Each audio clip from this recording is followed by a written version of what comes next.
家伙，你这条命，我今天收定了。老师不能继续陪在你身旁了。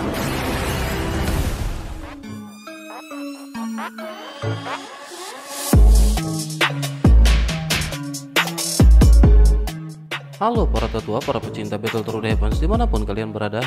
Gimana nih kabar para tetua yang selalu stay dan udah selalu meramaikan kolom komentar? Udah siap kancut dengan perjalanan dari Mang Oyan? Kuilang gak usah pakai lama-lama lagi, kita kancutkan perjalanannya dan selamat berimajinasi.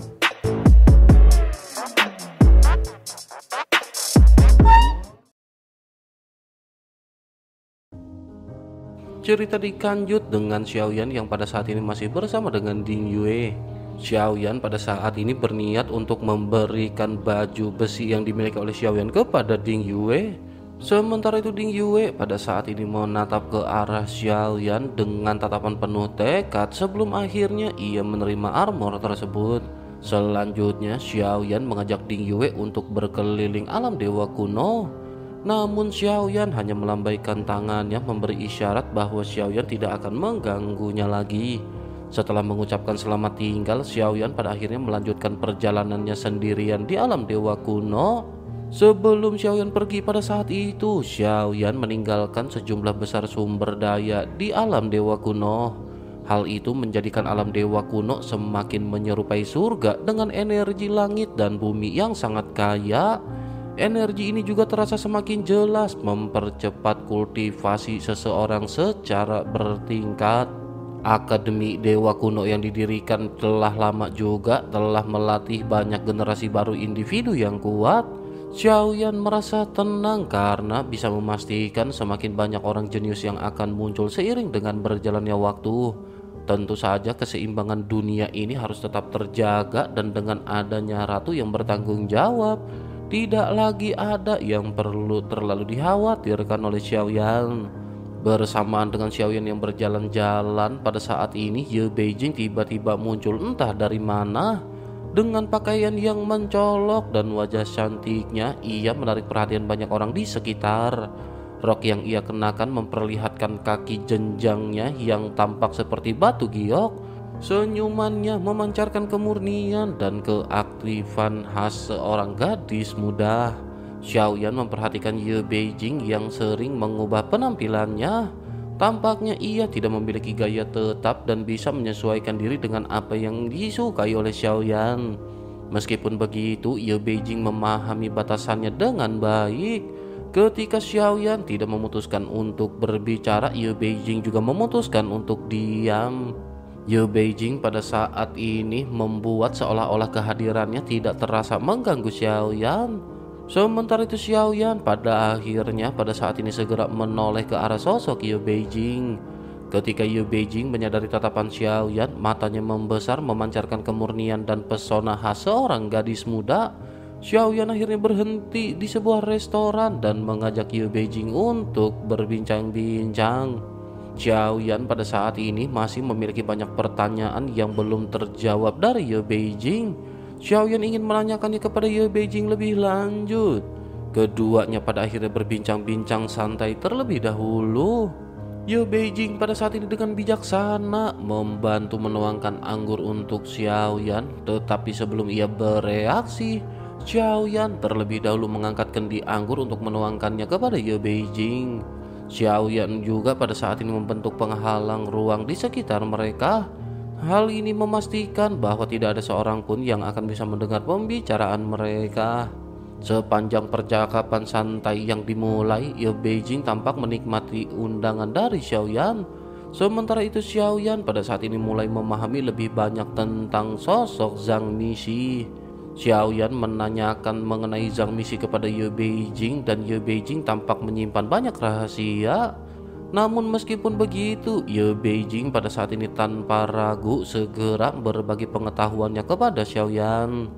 Dalam perbincangan yang menjadi semakin serius, Ye Beijing menjelaskan bahwa Zhang Mixi adalah kelompok yang cermat dalam merencanakan segala sesuatu. Mereka jarang mengambil tindakan secara langsung. Mereka lebih memilih untuk mengatur segala sesuatu dari balik layar. Mereka dapat dikatakan memilih menggunakan sebab akibat sebagai senjata utama mereka. Ye Beijing juga pada saat ini menyarankan kepada Xiaoyan untuk menghadapi permainan yang dilakukan oleh kelompok tersebut. Bagi Ye Beijing, kunci utama agar tidak terjatuh dalam jebakan mereka adalah dengan mengabaikan semua provokasi dan tipu daya mereka. Emosi seperti kemarahan atau kebingungan hanya akan membuat mereka menjadi semakin mudah dikendalikan. Jika seseorang tidak memberikan reaksi terhadap permainan mereka, maka rencana mereka akan sia-sia. Dengan percaya diri, Ye Beijing merasa bahwa dirinya tampak memiliki wawasan yang melampaui banyak orang. Pada saat ini seolah-olah sosok Ye Beijing bahkan lebih pintar jika dibandingkan dengan sang ratu. Percakapan mereka terus berlangsung, membawa pemahaman baru bagi Xiaoyan tentang strategi yang harus diambil oleh Xiaoyan. Namun ekspresi Xiaoyan pada saat ini tampak dipenuhi dengan ketidakberdayaan mendengar apa yang dijelaskan oleh Ye Beijing. Xiaoyan berpikir bahwa ini sama sekali bukan sebuah solusi. Hal ini jelas merupakan jalan keluar yang bisa Xiaoyan abaikan begitu saja, dan Xiaoyan harus berpura-pura tidak tahu setelah digoda oleh Zhang Mixi. Jika begitu permasalahannya, maka berarti Xiaoyan pada saat ini sedang menipu diri sendiri sepenuhnya. Mengenai topik Zhang Mixi, Xiaoyan khawatir Xiaoyan tidak bisa mendapatkan informasi yang lebih akurat dan berguna dari Ye Beijing. Tentu saja alasan mengapa Xiaoyan berinisiatif untuk membahas topik masalah Zhang Mixi dengan Ye Beijing adalah karena Xiaoyan memiliki perhitungannya sendiri. Pertama-tama, Xiaoyan harus menghilangkan kecurigaan dari Ye Beijing terhadap Xiaoyan. Xiaoyan sekarang tidak tahu apa yang terjadi. Mungkin Xiaoyan telah tertipu oleh topeng pusaran, tetapi hasilnya adalah Xiaoyan telah memasuki pertemuan dari Zhang Mixi. Bahkan meskipun Xiaoyan bukanlah sosok Zhang Mixi yang sesungguhnya, tidak ada yang bisa membuktikan bahwa identitas Xiaoyan saat ini palsu. Oleh karena itu, Xiaoyan pada saat ini membutuhkan beberapa saksi, dan Xiaoyan harus memenangkan hati Ye Beijing yang merupakan pilihan yang bagus. Identitas Xiaoyan di alam kekacauan agak istimewa pada saat ini. Tampaknya angka 9 ini berkaitan erat dengan seluruh kehidupan Xiaoyan. Oleh karena itu, jelas ini bukan suatu kebetulan. Xiaoyan tidak dapat melihat alasannya, tetapi itu pasti terkait dengan keberuntungan dan sebab akibat. Meskipun Xiaoyan tidak setuju di dalam hatinya dan bahkan merasa sedikit terdiam, Xiaoyan pada saat ini segera berkata kepada Ye Beijing bahwa itu memang merupakan ide yang bagus. Xiaoyan pada saat ini sedikit mengerutkan kening dan tersadar bahwa sepertinya karakter Ye Beijing telah banyak berubah. Seolah-olah Ye Beijing pada saat ini memiliki banyak kepribadian. Saat menghadapi musuh, Ye Beijing benar-benar tidak kenal ampun dan bertarung dengan sengit. Tidak peduli pada saat itu apakah Su Qiantai sengaja melemah dan menghindari pertempuran. Ketika pertempuran dimulai, Xiaoyan merasa bahwa Ye Beijing memiliki peluang lebih baik untuk menang. Xiaoyan pada akhirnya menghela nafas sebelum akhirnya Xiaoyan tidak lagi ingin membahas masalah Zhang Mixi. Xiaoyan pada saat ini segera berkata bahwa selain dari permasalahan Zhang Mixi ini, Xiaoyan sebenarnya memiliki pertanyaan lain. Ye Beijing pada saat ini memiringkan kelapanya dengan mata melebar ketika menatap ke arah Xiaoyan yang ingin bertanya. Sementara itu Xiaoyan pada saat ini menanyakan pertanyaan yang sudah lama ingin ditanyakan di alam dewa kuno. Sementara itu Xiaoyan mengajukan pertanyaan yang sudah lama ingin ditanyakan oleh Xiaoyan dari alam iblis keabadian kuno. Xiaoyan mempelajari banyak rahasia tentang klan Cimi dari Yongdong. Xiaoyan juga ingin memastikan apakah Ye Beijing selain menginginkan tubuh Xiaoyan juga ingin kekuatan untuk memiliki tubuh yang Xiaoyan miliki.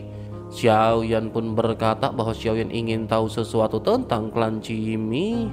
Ye Beijing segera menjawab tanpa berpikir bahwa klan Cimi merupakan ras yang sudah lama punah. Xiaoyan menyipitkan matanya sedikit ketika menatap ke arah Ye Beijing dengan tatapan serius. Xiaoyan lanjut bertanya apakah Ye Beijing mengatakan yang sebenarnya. Ye Beijing tercengang dan ia tampaknya tidak menyangka Xiaoyan menanyakan pertanyaan ini. Pertanyaan ini tampak seolah-olah menunjukkan bahwa klan Cimi berada di sini. Xiaoyan menatap ke arah Ye Beijing tanpa berkedip sementara Ye Beijing sedikit terdiam. Selanjutnya Xiaoyan merendahkan suaranya ketika berkata bahwa Ye Beijing sangat kuat. Mungkinkah Ye Beijing adalah raja dari klan Cimi? Ye Beijing sedikit terkejut mendengar apa yang dikatakan oleh Xiaoyan, seolah-olah Xiaoyan sengaja menggunakan nada rendah untuk memancing emosi Ye Beijing. Selanjutnya Ye Beijing tiba-tiba memasang ekspresi garang di wajahnya, memperlihatkan taring-taring kecilnya yang lucu. Ye Beijing lanjut berbisik kepada Xiaoyan bahwa ini merupakan rahasia besar.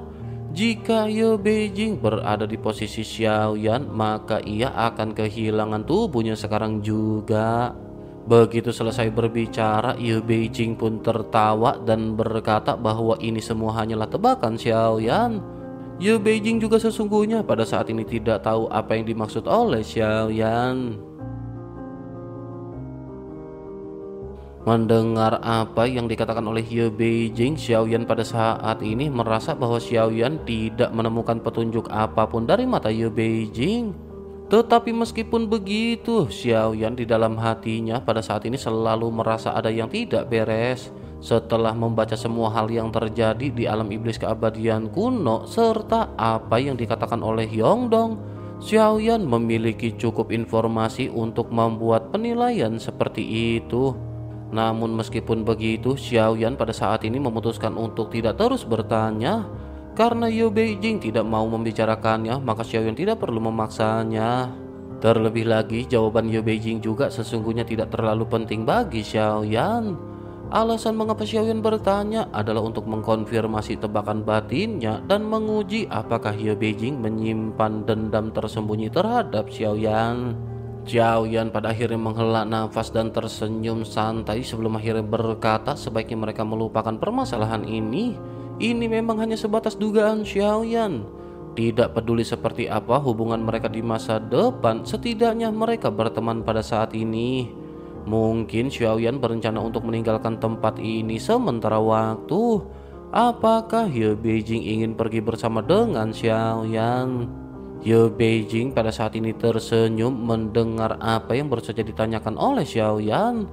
Ye Beijing lanjut berkata bahwa jika Xiaoyan mengundangnya, tentu saja Ye Beijing akan pergi bersama dengan Xiaoyan. Xiaoyan pada saat ini tersenyum dan berpikir bahwa sesungguhnya Xiaoyan tahu bahwa Ye Beijing akan mengikuti Xiaoyan meskipun Xiaoyan tidak mengundangnya. Daripada diikuti oleh Ye Beijing, maka akan lebih baik untuk mengundangnya secara terbuka. Ini juga akan mencegahnya dari merasa tidak senang dan berkomplot melawan Xiaoyan. Xiaoyan lanjut mengangkat gelasnya dan mengajak Ye Beijing untuk minum-minum santai. Setelah sekian lama, keduanya pada akhirnya segera meninggalkan restoran dan Ye Beijing tampak sangat gembira ketika berjalan di samping Xiaoyan. Selanjutnya Xiaoyan kembali ke Xiao Mansion bersama-sama dengan Ye Beijing. Begitu ia memasuki Xiao Mansion, mata Xiaoyan tiba-tiba berbinar. Langkah Xiaoyan dipercepat ketika Xiaoyan melihat sosok anggun dengan rambut tergerai di ujung jalan setapak. Xiaoyan menatap ke arah sosok familiar yang telah lama tidak ditemui oleh Xiaoyan.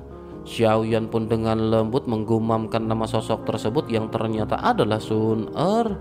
Sosok cantik ini mengangkat kelapanya sedikit dengan wajahnya yang seputih giok. Panggilan akrab pada akhirnya segera muncul ketika Sun Er memanggil Xiaoyan dengan sebutan kakak Xiaoyan. Xiaoyan segera melangkah maju dengan cepat. Ye Beijing yang berada di belakangnya pada saat ini tertegun melihat Xiaoyan yang mengulurkan tangannya ke pinggang Sun Er. Xiaoyan memeluk Sun Er dan berkata dengan nada bersanda di telinga Sun Er. Xiaoyan berkata rasanya masih sangat familiar dan pinggang Sun Er benar-benar begitu lembut.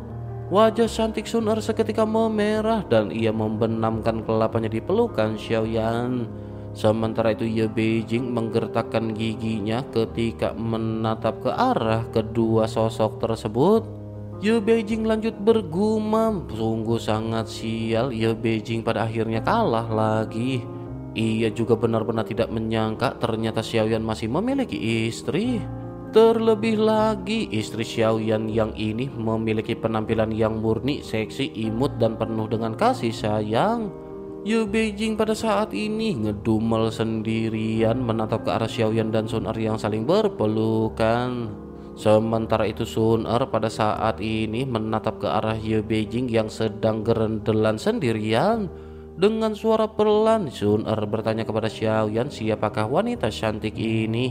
Xiaoyan pun menoleh untuk menatap ke arah Ye Beijing yang sedang ngegerutu. Xiaoyan pun berbisik kepada Sun Er bahwa Sun Er tidak perlu mengkhawatirkan tentang orang ini dan anggap saja orang ini tidak ada.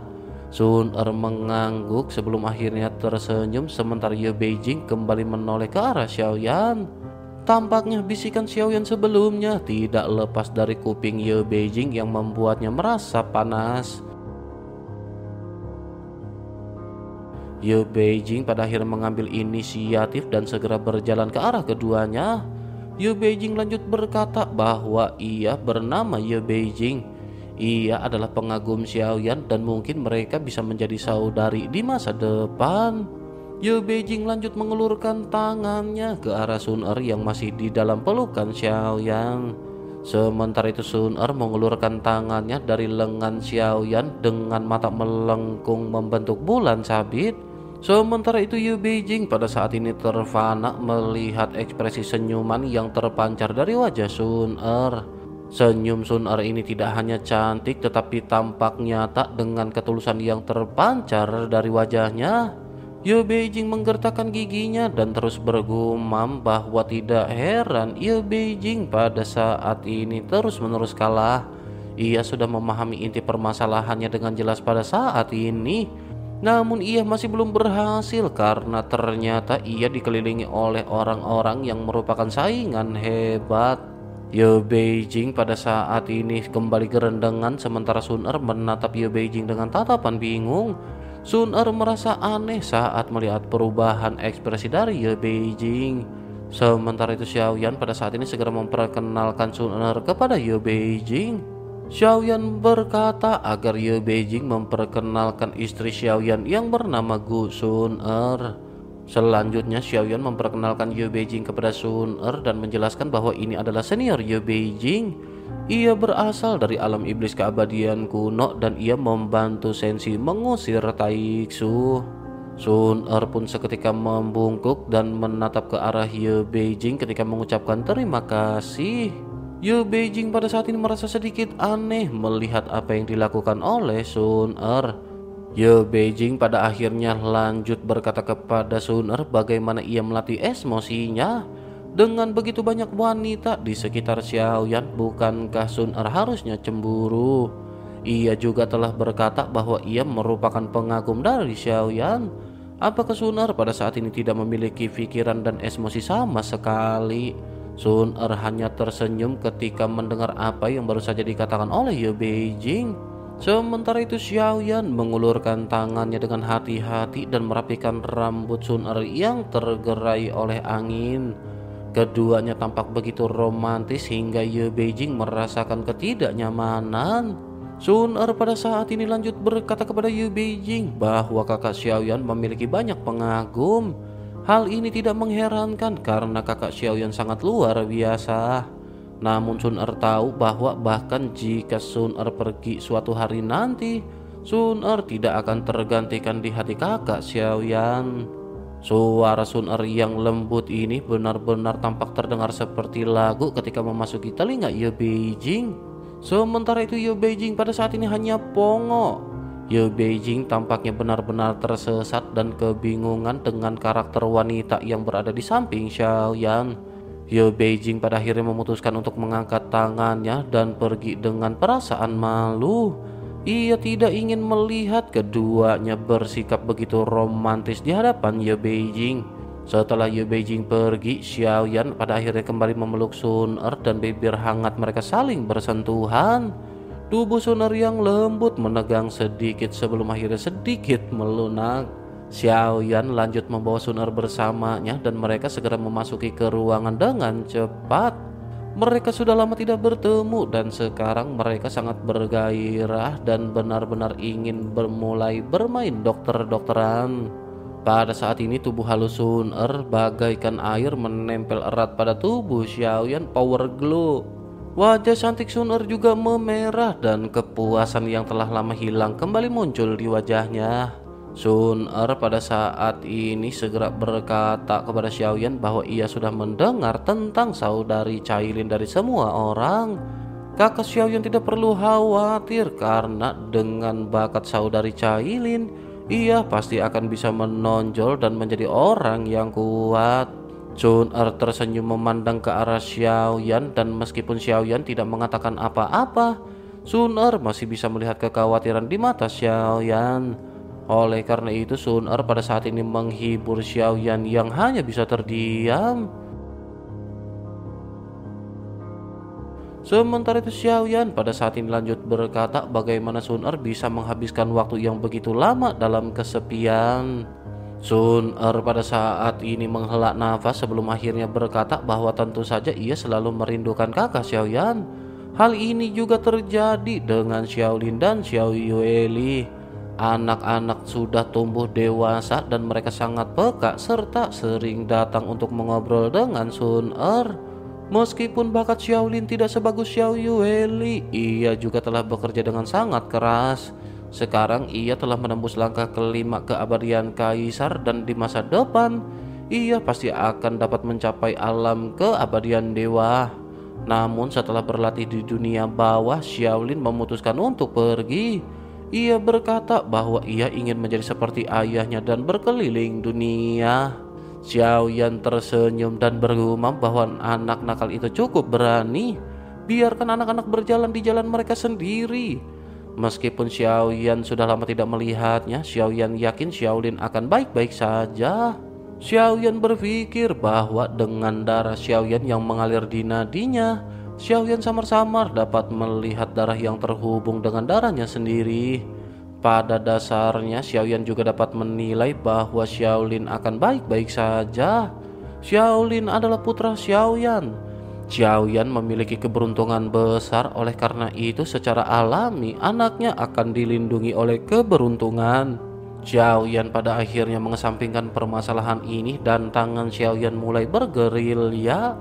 Xiaoyan lanjut bergumam bahwa Xiaoyan sudah lama tidak melihat Sun Er. Tubuh Sun Er semakin lama pada saat ini tampaknya semakin membaik. Pipi Sun Er seketika memerah dan Sun Er segera berkata kepada Xiaoyan bahwa kakak Xiaoyan harus menahan diri. Ada begitu banyak orang di luar sana dan Sun Er akan merasa malu. Mendengar hal tersebut, sudut mulut Xiaoyan terangkat dan Xiaoyan segera berkata bahwa Sun Er harus menikmati momen ini. Xiaoyan lanjut menatap tubuh tanpa cacat di hadapannya. Selanjutnya Xiaoyan membuat penghalang dan ritual dokter-dokteran pun segera dimulai. Sementara itu di sisi lain, Ye Beijing pada saat ini tampak mengembungkan pipinya dan tampak tidak senang. Sementara itu Zeni, Xiaoqi dan King Mu'er pada saat ini berada di sampingnya. Ketiganya memiliki ekspresi yang biasa-biasa aja dan tampak merasa tidak ada yang salah. Melihat ketiganya, Ye Beijing pada akhirnya segera bertanya kepada mereka apakah mereka tidak cembokur. Ye Beijing menatap ke arah mereka dengan pemasaran sebelum akhirnya lanjut mulai berbicara. Ye Beijing berkata bahwa ia pemasaran apakah mereka pernah berada di satu akademi. Pertanyaan dari Ye Beijing ini langsung membuat ketiga sosok tersebut tersipu malu. Mereka semua memilih untuk diam dan tidak menjawab Ye Beijing. Singkat cerita, pada hari-hari berikutnya pipi Ye Beijing pada saat ini menjadi semakin membengkak. Ia melihat istri-istri Xiaoyan datang dan pergi. Terkadang mereka berdua, terkadang semuanya pergi bersama-sama ke kamar bersama dengan Xiaoyan. Tidak sulit untuk mengetahui dari ekspresi Ye Beijing bahwa ialah satu-satunya wanita yang cemburu. Ye Beijing pada saat ini hanya bisa terus-menerus mengutuk melihat pemandangan yang berada di hadapannya. Namun meskipun begitu, hari-hari yang nyaman pasti akan selalu berumur pendek. Sang ratu pada saat ini mengirim seseorang untuk memanggil Xiaoyan, sementara Ye Beijing mengikuti Xiaoyan ke pavilion Qianji. Di tengah perjalanan, Ye Beijing pada saat ini segera bertanya kepada Xiaoyan apakah sang ratu benar-benar tidak pernah tidur dengan Xiaoyan. Xiaoyan pada saat ini tetap diam dan Xiaoyan tidak menanggapi perkataan dari Ye Beijing. Sementara itu Ye Beijing terus bertanya bahwa sang ratu adalah istri Xiaoyan di kehidupan sebelumnya. Jika Ye Beijing berada di posisi Xiaoyan, Ye Beijing pasti akan menerimanya. Meskipun ia agak tua, tetapi ia memiliki pengalaman. Ia benar-benar ingin tahu mengapa Xiaoyan pada saat ini menolak sang ratu. Mendengar hal tersebut, Xiaoyan pada saat ini masih tetap diam dan Xiaoyan memutuskan untuk mempercepat langkahnya. Pernyataan yang diungkapkan oleh Ye Beijing ini benar-benar memalukan dan Xiaoyan tidak ingin terjerat dalam topik ini.